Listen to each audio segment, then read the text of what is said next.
Erica, and especially I want to give a special thanks to our youth, our student population for being here. You are really the ones who will continue this work and more importantly evolve it. So I thank you for being here and spending this time with us.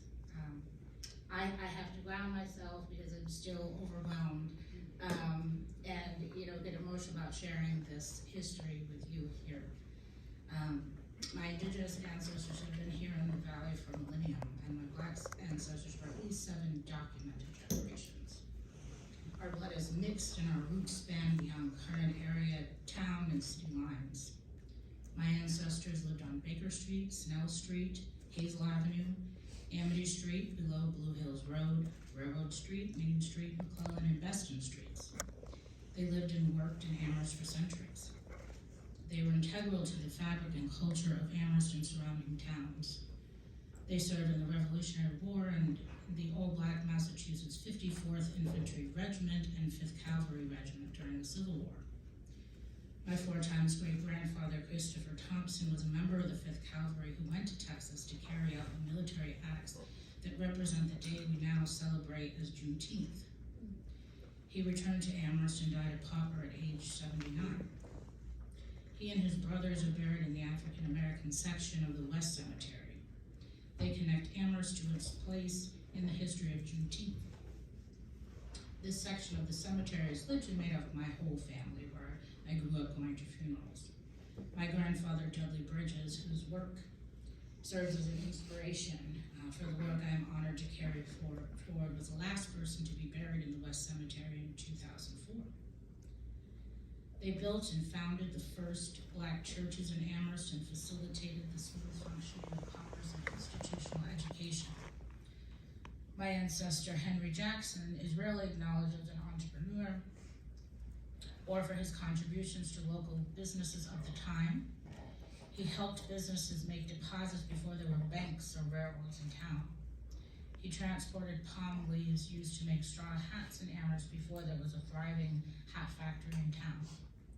Henry lived on Railroad Street, and we have reason to believe that she was previously named Henry Street. And let's find out together, please. And if this is true, let's add his name back to that sign. I'm a descendant of those, I'm a descendant of those who survived genocide and lived through slavery on this land named Amherst, throughout the valley and surrounding states against all odds. We were not meant to know our history, never mind be the ones to tell it or be an authority on it. I grew up saturated in this history every day so that I would know where I come from, so I would never forget, and so I could share it. My ancestors are the reason I have a seat at this table today, and the reason I founded Ancestral Bridges. I founded this organization with a 15th generation descendant of English colonists, Cindy Jones. Her ancestors flew a Massachusetts Bay Colony flag featuring a naked savage and a banner reading, "Come over and help us." Her ancestors settled Hatfield in the 1630s and Amherst in the early 1700s. Her great uncle bought a 5-year-old black girl named Wealthy Wheeler at a Northampton slave auction in 1790. He freed Wealthy, and she worked as a cook and lived with the family during her life when she was unmarried. We are working to bring Wealthy's story forward.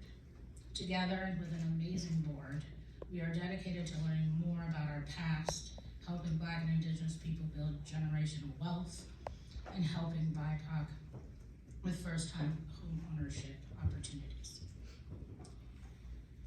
Amherst College has become a valued partner. I'm very grateful for that. We have started to daylight our shared past and tell the stories of my ancestors. Mike Kelly invited my mother and I to explore the college's archives so that we might understand more about my family's history that has been appropriated at best and erased at worst.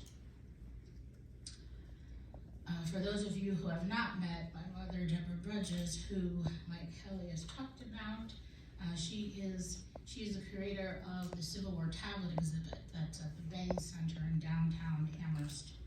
It highlights the Black soldiers of the 54th Regiment and 5th Cavalry that connect the town and the college to the history of Juneteenth. This was an initiative started by her father, Dudley Bridges, in communities.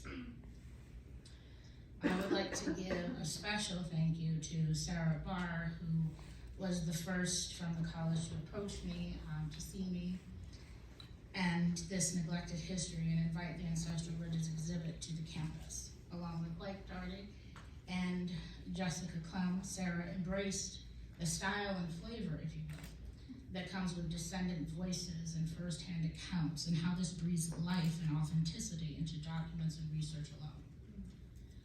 I still do not have the words to describe what it feels like to see my family uplifted on the walls of a place that they have been entwined with from the beginning and worked under degrading conditions. I encourage you all to visit the Ancestral Bridges exhibit on view at the Frost Library through July. It may leave you with more questions than answers, and perhaps that is the point. There is a guide attached that encourages engagement, links to more information, and to Ancestral Bridges and the work we do. I hope one thing is clear and without question is that this history is important.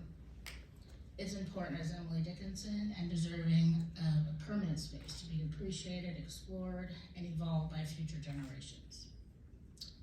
And I want to end with a happy birthday to my great-grandfather, Gil Roberts.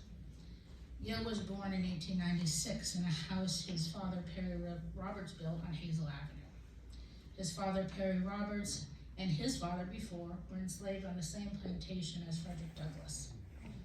We always celebrated Grampy, I called him his birthday, on April 5th, before we learned through the help with historians, that his birthday was actually April 25th. And we did figure this out while he was alive, so he was able to have 2 birthdays. But, Gil, as I referred to, he represents the history of jazz in Amherst. He was an internationally known musician who played with Louis Armstrong, Josephine Baker, in Egypt for King Farouk, who gifted him 2 canes. One of them is on display at the Ancestral Bridges exhibit. His youngest daughter, my Aunt Edie, did not meet him until she was 6 years old, because he, looking for employment to take care of his family, was away for 7 years. And when he became sick, he came home, and he came to work at Amherst College like his father before him as a custodian. And still, he mentored Amherst College students. There's a wonderful article called All They Can Say Is No, that's attached also to our library guide for the exhibit, that was written from a former student, Ulrich Hayes, who went on to be an ambassador and was originally from Brooklyn. And he wrote about how he would sit in the stairways and talk to my great-grandfather about how he wanted to go into fencing, he wanted to go into archery, but everyone said, "You're a tall black guy, you need to be a ball player." And so my grandfather would encourage him to do him and say, he would always say, "All they can say is no," and that being the title. And, I myself always heard those words from Gil Roberts, who was like a father to me, and they were always followed by their yes or their no will not define me. And he lived to be 106. So hopefully everyone will join me in wishing him a happy birthday. And with that, I would like to thank Mike Kelly and Mike Jarrett for inviting me, and to the college for holding this space.